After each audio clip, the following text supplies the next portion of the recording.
Japanese, Korean, and German automakers have basically colluded together to try to prevent new emissions rules and therefore the uptake of electric cars in Australia. It's been basically a conspiracy which has proven to be true, so therefore it's no longer a conspiracy. It's just simply Australia's fossil car lobby working towards the aim of preventing the uptake of EVs. Here is what happened. Hello, my friends. Welcome to the channel. It's great to see you. Thank you for tuning in. My name is Sam Evans.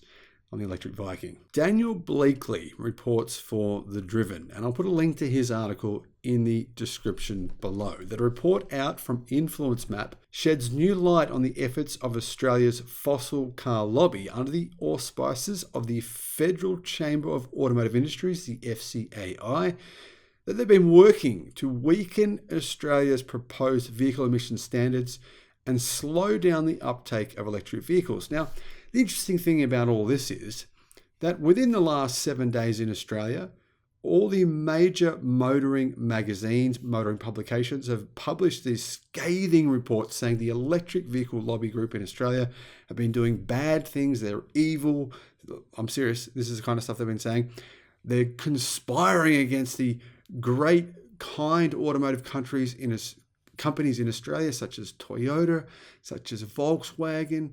You know, these guys are out to do the right thing. And the electric vehicle policy makers, they're trying their best to undermine the goodness of these companies. I'm not joking here. I mean, I saw the headlines and I thought, you've got to be kidding me. This is utterly ridiculous. This new report, which goes against what the media have been trying to brainwash Australians into believing, is titled The FCAI and Australian Climate Policy, and it draws on more than 500 pages of previously unseen documents from Freedom of Information requests and reveals how the FCAI, which is essentially the Federal Chamber of Automotive Industries, kind of led by the automotive companies, has confidential briefings to government officials and bureaucrats in their efforts to stop and to weaken climate policy in Australia. It reveals how it worked with other fossil fuel lobby groups as part of its plan to dilute climate policy. Basically, fossil fuel industry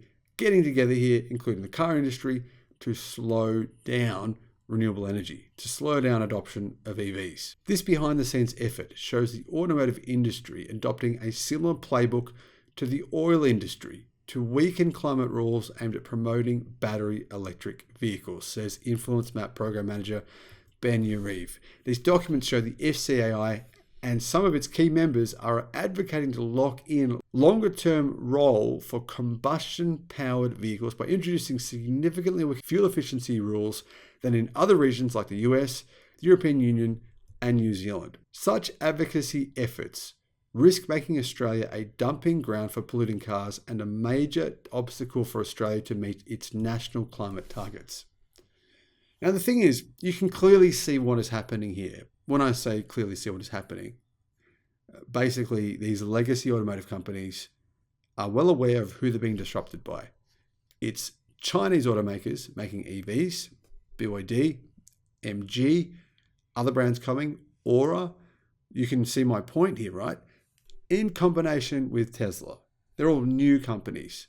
There are no mass market brands that you know of, Toyota, Ford, etc., that are making lots of EVs and bringing them to Australia.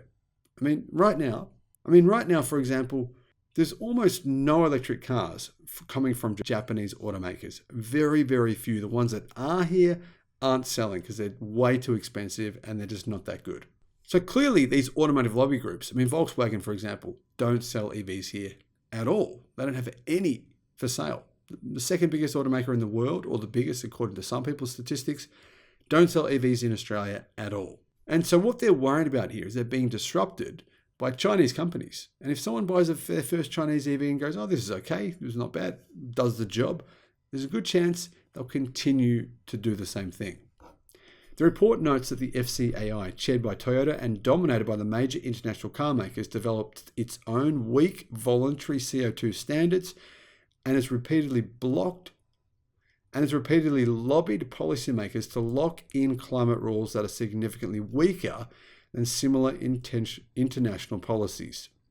In fact, our climate rules here in Australia are the worst in the world, or certainly some of. If it succeeds in lobbying the Australian government, the FCAI will have a devastating impact on Australia's transition to EVs and could effectively be responsible for Australia failing to achieve its climate emissions reductions target.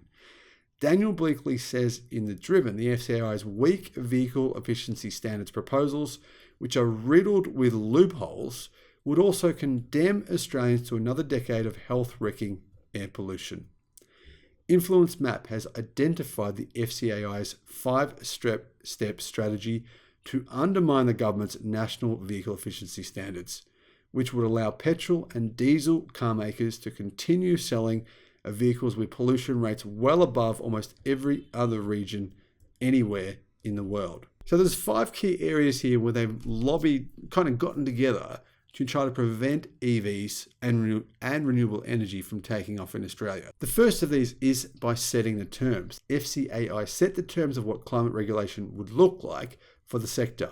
It implemented voluntary and industry-created CO2 standards for vehicles with a weak 2030 target and promoted them to the government as the key decarbonisation solution. Very smart, very, very smart way to do it. Number 2, they're moving the goalposts. FCAI moved the goalposts on what Australian climate policy could and should achieve. It used its support for its own weaker CO2 standards to oppose more stringent federal climate regulations in 2021 to 2023, but does not appear to have publicly responded to government modelling on how low ambition of its voluntary standards compares to international policies. Basically, the government says, what you guys are saying is below what everyone else is doing. Why? And they haven't responded to that. Number 3, predicting failure. The FCAI predicted failure by downplaying the potential of rapid battery electric vehicle growth in Australia and promoting an anti-electric vehicle narrative to the government. Well, interestingly, the first quarter of this year, electric car sales are up well over 100%. It isn't working. 4, promote alternative solutions. The FCAI promoted alternative technologies to electric cars that could enable a longer-term role for internal combustion engine-powered vehicles to policymakers. Basically, they're lobbying for hybrids. They're lobbying for vehicles that are not EVs intentionally. Number 5, lock in weak policy. Directly lobbying policymakers to lock in weak fuel efficiency standards in line with its voluntary CO2 standards, while appearing to run a parallel PR campaign against higher ambition standards. Now, there's actually a timeline of the FCAI lobbying against improved emission standards to the point where nothing has happened in Australia because of all this lobbying. Basically, the Australian government has implemented almost nothing to prevent the widespread sales and use of vehicles that pollute more than any other vehicles. In fact, we have the worst polluting cars in Australia than almost any other country in the world as a result of this lobbying. What this means is that Australia will become, and already is, a dumping ground for polluting vehicles that other countries don't want to take.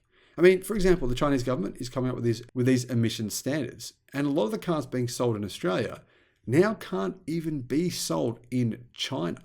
Seriously. As a result of all this, Australia's vehicle emissions trajectory is well behind the rest of the world. In the report, Influence Map provided graphs showing just how much worse Australia's passenger and light commercial vehicle emissions trajectories are compared to the rest of the world.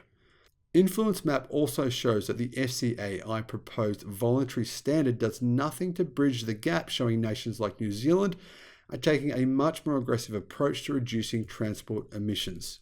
And you can really see it. I mean, for example, EVs in New Zealand have hit almost 25% of sales within the country. In Australia, they're at around 6%.